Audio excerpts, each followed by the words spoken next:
Hello and welcome everyone to today's webcast, introducing video streaming services from Oracle. My name is Tara Van Cleve and I'm a marketing event manager for the developer initiative here at Oracle. Today, we're excited to give you all the details on how you'll be able to play content on multiple platforms, accept broadcast scaled content for playback and delivery, and more. If you do not currently have an Oracle Cloud account, we've got a special promotion in the chat so that you can try out our OCI services yourself, and I'll drop that link again in just a moment. We'll be recording today's session, and you'll receive an email after the webcast concludes to access it. If you have any questions during the webcast, please ask them in the Slack channel, and we'll answer them throughout the session. The link to join is bit.ly/join-several-slack. Once you're in, you'll land in the general channel, and from there you can search for #Oracle-Media-Services to reach our dedicated space for Q&A today. Today's webcast will be presented by Principal Product Managers Remy Farreau, Steve Getz, and Satya Mohan Kalyan. So without further ado, I will turn it over to Remy. Thank you, Tara. For today's content, I will start with a quick presentation, introduce you to the digital media services, introduce key concepts, and then go over the Cloud Console to show you how to use our service effectively with some pieces of content. So that will be the first part of this webinar. Then I will hand it over to Steve that will talk about the demo for developers and how to use our API. And so he will take it over from there. And Satya finally will demonstrate how to use our services through our API. So to start this webinar, I want to explain why OCI wanted to offer a new set of services called Digital Media Services. Video content make up more than 82% of all consumer internet traffic, and that number will be reached by the end of the year. This number is growing and is touching all industries. So whether you work for a streaming platform or any other kind of industry, video is taking more and more importance in our customers' businesses. So it's really critical to offer a set of tools that will enable our customers' operation for video content. So when we talk about video, this is a pretty vast world. So I just to keep it simple, it starts with a video that is generated from a camera. You can then make some edits after the production steps and make sure that your video is created as you want it to be delivered to your audience. At OCI, we decided to focus on the distribution and delivery of content. We believe that our infrastructure or scalable infrastructure can bring a lot of benefit to our customers and really enable any kind of variation in the usage that they can see. Our solution was really developed with the programmers in mind. This is a Oracle OCI Digital Media Services was designed for developers, and our services are used primarily through an API. We do provide a UI, but it is really something that a tool that is in line with the rest of OCI and that will be used by developers. We also want to make sure that all the video formats that you will need are configurable so that the video engineer that is there to ensure that the quality and all the formats and standards are met can find everything that they need in our product. So what are our new services? So we just announced the release of 2 services on OCI. The first one, called MediaFlow, is a workflow engine that manipulates and processes audio and video content. The main functionality here is video transcoding to the main delivery formats. We do start with a full integration with OCI Object Storage for VOD file processing. And we will then create some ABR packaging, ABR for adaptive bit rate, and create an HLS package or dash. We also offer thumbnail generation that will be quite handy for the video player and allow your users to scroll through a video player. And finally, the most exciting part is an integration with OCI Speech for audio transcription and OCI Vision for content indexing and metadata enrichment to detect a lot of different pieces within the video. So this is the first service. The second one that we'll demonstrate today is MediaStreams. So MediaStreams is a video packaging and CDN origin service. So it will take the output from MediaFlow, package it using just-in-time packaging, and then offer a CDN origination with Akamai. So Akamai can be configured directly within our product, but it can also work with any CDN you may use. We also offer a level of content security with AES-128 encryption for content that is sensitive and needs to be encrypted. So these services are currently being adopted by a couple of Oracle products. Oracle Learning Cloud is the first one that is working on our products. And the second one is Oracle Content and Experience, which is the Oracle CMS. A quick overview on how to use DMS with other OCI services. So it starts with a video file that is dropped on an OCI Object Storage bucket. Then OCI MediaFlow will process the file, optionally use an integration with OCI Speech, Vision, and Language for all the AI processing. OCI MediaFlow will drop the output files in another bucket that will then be used by MediaStreams to stream the video either through a CDN or directly from the edge of OCI. So just a couple of examples on what use cases we can enable with these services. So I already mentioned the Oracle Learning Cloud platform, which is a learning management system that leverages video. So if you are building an education platform, Digital Media Services is a perfect tool to power your video operations. We are also working with an healthcare platform that wants to offer video content management to their customers. And the big attractive point of OCI here was the HIPAA compliance and the security that comes with OCI to manage sensitive content and make sure that all the video follow the privacy standards. And finally, the last use case is with Oracle Content Management, OCM, which is our CMS. And this product allows Oracle customers to manage any kind of content, images, videos, and also some articles for publishing on a website and on any kind of resources that they want to manage.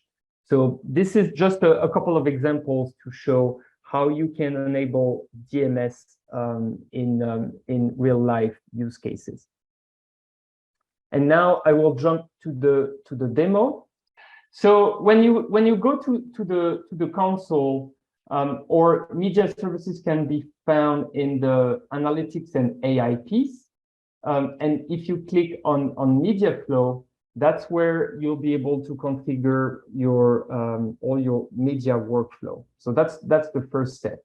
I have one example here of a current workflow that I have configured. So the first step is really to add the bucket that will be used for all the input files that need to be processed. The next step then shows all the transcoding options that we offer. So the HLS package type is the most common one, with the H.264 video codec, which is also the most common one. You can add and remove some of the renditions that are needed for video streaming, because multiple variations need to be created for one piece of video to be streamed over the internet. So all of that is fully configurable. And then we have our OCI AI Services integration that can be enabled. So the audio transcription here with multiple language. So here are all the languages that we support with a couple of options. So you can analyze the text if you want to get access to more information, such as entities, sentiment, key phrases, and text classification. That can be quite handy if you need to classify multiple videos into multiple categories. And then you have the OCI Vision integration that allows you to detect object or text and generate some metadata that can be used for content indexing and easy search for our customers' users. You can also enable the generation of thumbnails, as mentioned. That can be quite handy if you want to offer a nice experience within the video player and allow the users to know where they will land in the video by scrolling. And finally, the last piece is to configure the output bucket. You can add a prefix for easy management of all your output files within the bucket. So that's what the UI offers. You can, of course, add more granularity through the API, but that allows you to understand the key concepts that are available through a workflow that is part of MediaFlow. Then if you go to MediaStreams, so the streaming part, you can start by configuring a distribution channel. You can create as many as you want with different distribution configurations. That can be quite handy if you have multiple CDNs that you want to use, depending on multiple location or different types of content. So I have one distribution channel that was created here, and you can then ingest some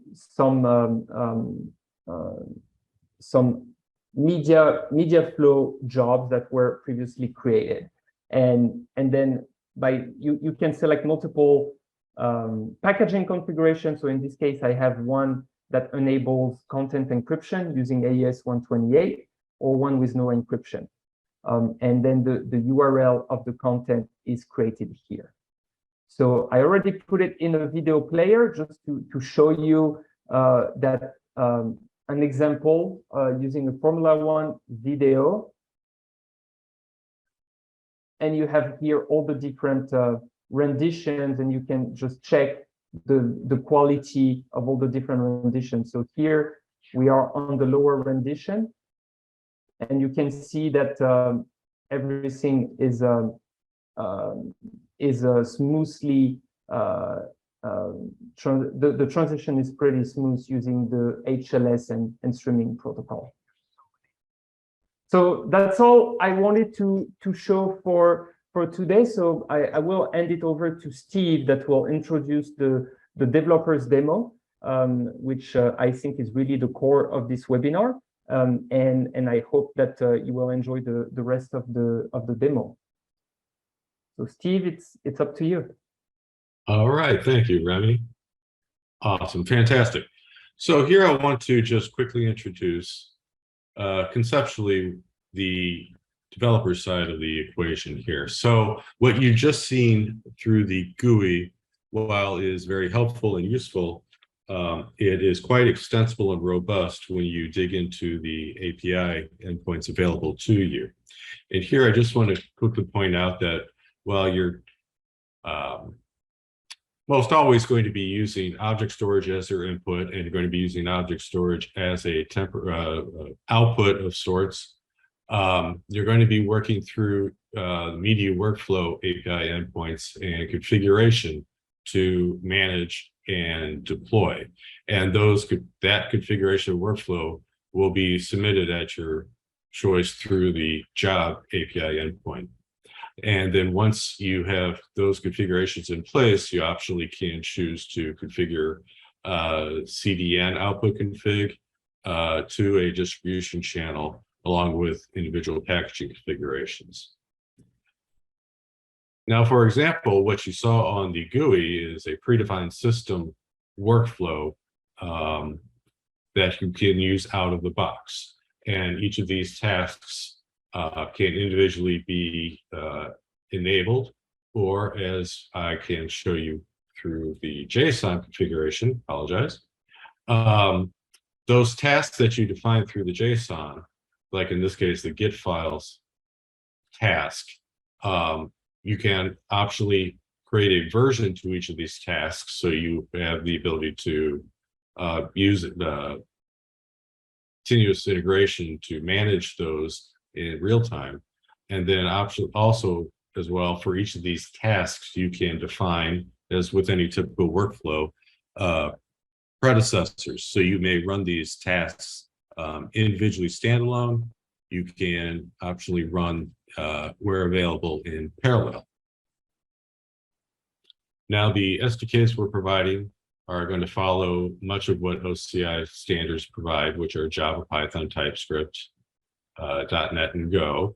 And the SDK is included within the Cloud Shell through our console, as well as we do have command line interface that you can iterate and manage for hands-on manual intervention if necessary.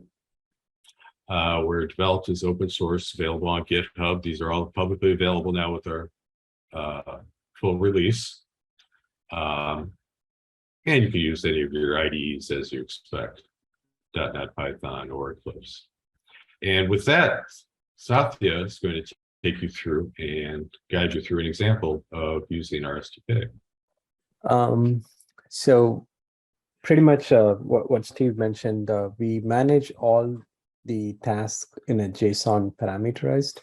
So we have the get files is one of the tasks where the object is taken from the object store for processing into media services.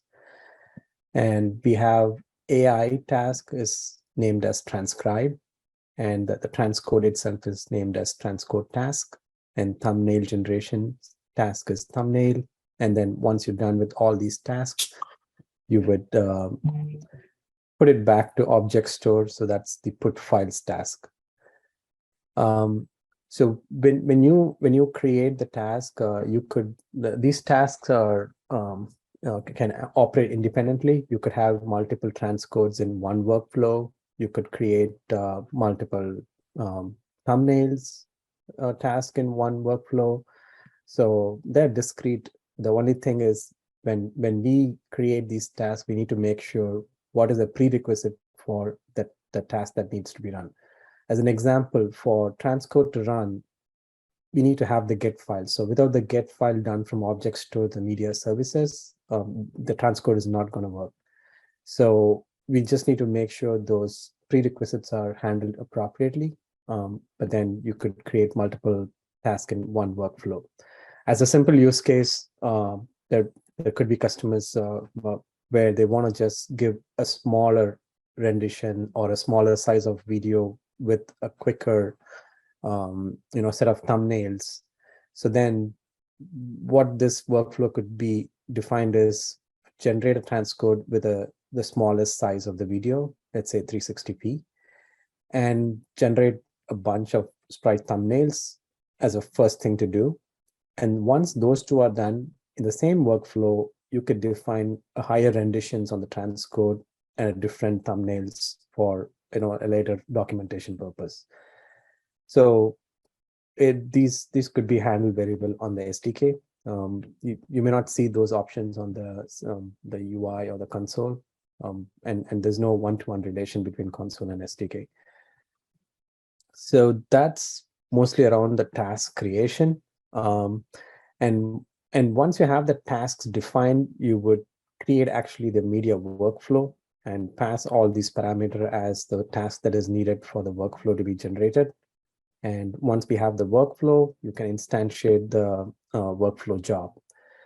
So I've put some parameters here, and these codes are available in our documentation public page, and I will share that in this chat shortly. So let me just quickly run this code without.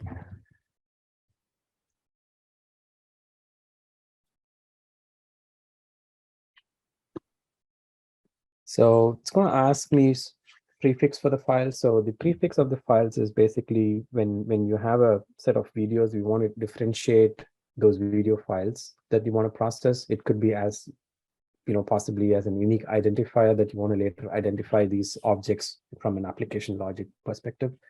So for now, I just say a simple webcast1 as a name that I want to name and prefix all the files that get generated from this workflow.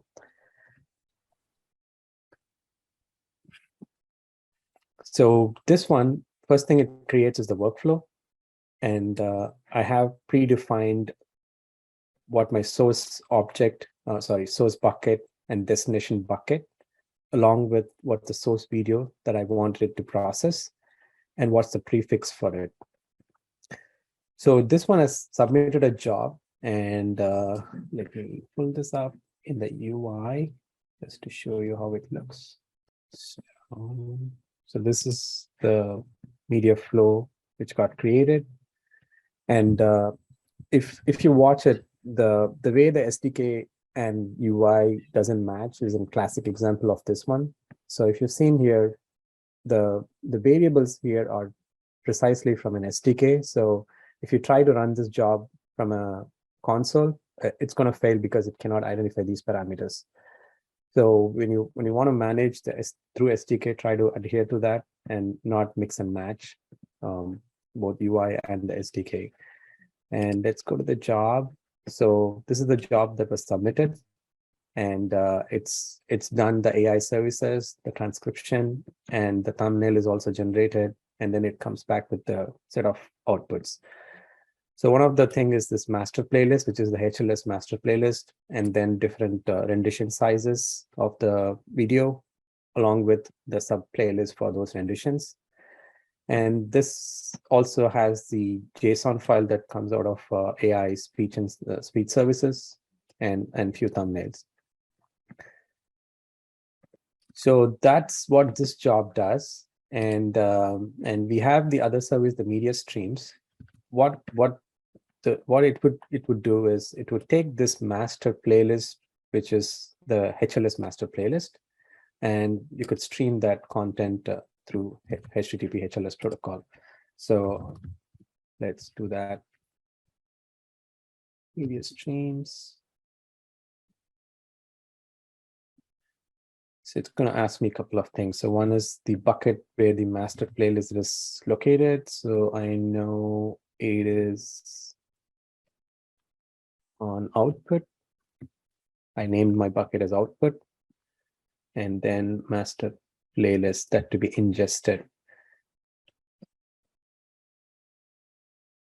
So this ingestion process is basically where the just-in-time packaging is happening.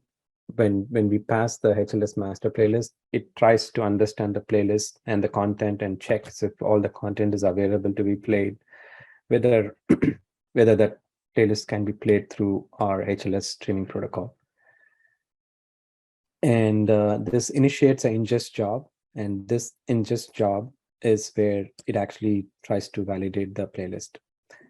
And as part of the program, it created a distribution channel, and the distribution channel is basically a logical endpoint for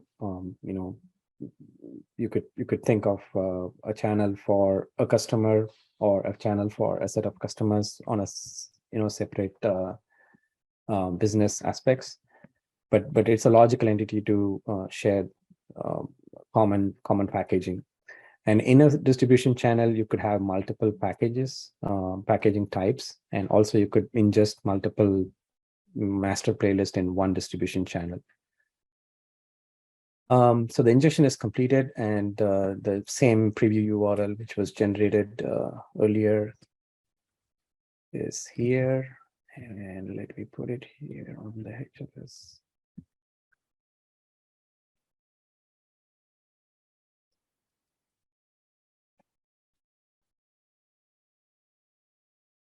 And that should stream seamlessly. And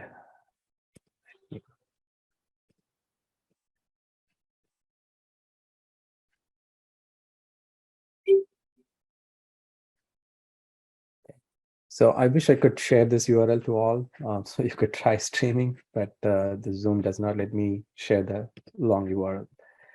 I think that's pretty much it from an SDK standpoint. I think we can open up for questions. So with that, I'll go ahead and end today's session. Have a great day, and we hope to see you again next time. Thank you, everyone.